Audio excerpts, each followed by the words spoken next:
भगवान आगे कहते हैं, यततो ह्यपि कौन्तेय पुरुषस्य विपश्चितः इंद्रियाणि प्रमाथीनि हरन्ति प्रसभं मनः। यततो ह्यपि कौन्तेय, हे कुंती पुत्र, जो आसक्ति वाला पुरुष होते हैं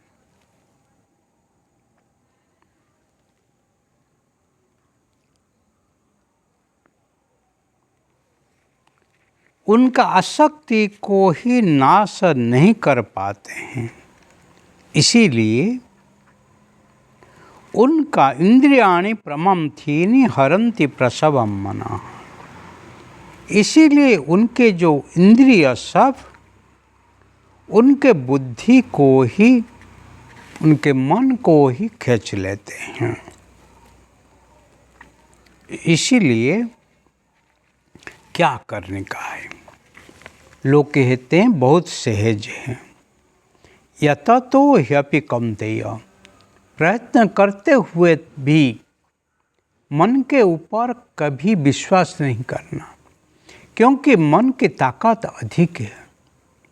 तन को आप जैसे रखेंगे ऐसे रहेगा, पर मन यतन्तो ह्यपि कौन्तेय, हो कौन्तेय, जो ही प्रयत्न करते हैं सब अच्छे करने के लिए, पुरुषस्य विपश्चितः, जो ही विपरीत स्वभाव को ही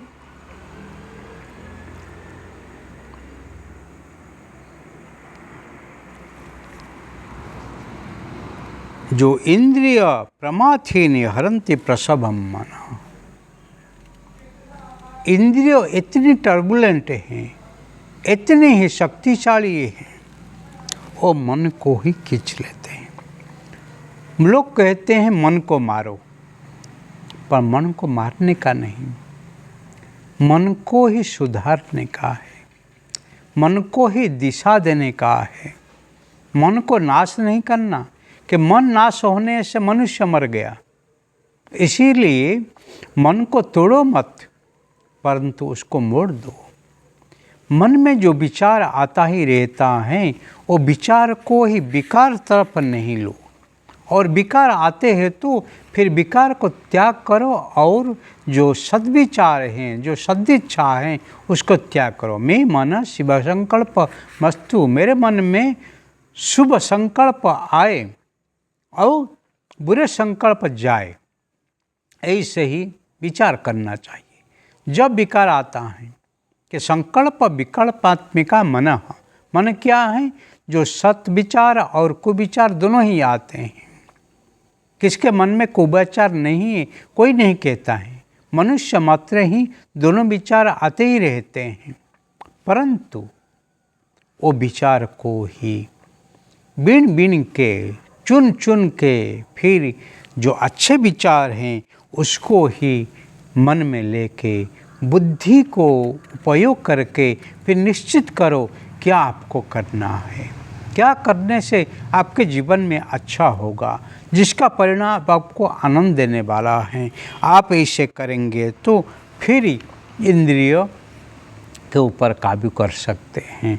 इसीलिए यतन्तो ह्यपि कौन्तेय, बहुत प्रयत्न करने से भी जो लोग होते हैं, इंद्रियाणि प्रमाथीनि हरन्ति प्रसभम मनः, मन को ही जोर जब्ती करके खींच लेते हैं। ऐसे बुद्धिमान व्यक्ति को ही कभी कभी आसक्ति में आना ही पड़ता है, क्योंकि उनके जो इंद्रिय के जन्म जन्म से ही आसक्त में आया है, लत में रहा है, चस्का में रहा है। कुछ लोग कहते हैं वैराग्य जीवन जीने का चाहिए, कुछ कहते हैं सुख में जीने के लिए क्या करना चाहिए, ऋणम कृत्वा घृतम पिबेत, जैसे तैसे करके ही जीवन में आनंद को लो, और वही लोग को सजा पात्र होते हैं। वही लोग को दूसरा को चूसते ही अपने को ही खुश रखते हैं, दूसरा को ही ठगते ही खुश रखते हैं। अपने को खुश रखने के लिए दूसरे को दुखी करते ही लोग को जीवन जीना चाहते हैं। ऐसे लोग को ही सजा पात्र होते हैं। इसीलिए जिसका मन स्थिर है, समझ लेना इंद्रिय के ऊपर कितनी उनका काबू है। इसलिए मन से ही इंद्रिय के ऊपर ही अंकुश लगाना। इंद्रियों ही तो भोगने के लिए चाहेंगे, परंतु इतनी ही भोग दो जिसी से वो ही अधिक मतवाला नहीं होंगे, मन को ही खींच नहीं लेंगे। इसीलिए जीवन में धीरज के साथ इंद्रियों को ही निग्रह करना, इंद्रिय को ही स्वयं में रखना, वो ही संभव है। अशक्य कुछ नहीं है, धीरे धीरे सब कुछ होता है। इसीलिए जीवन में स्थिर बनो, मननशील बनो, स्थित प्रज्ञ बनो।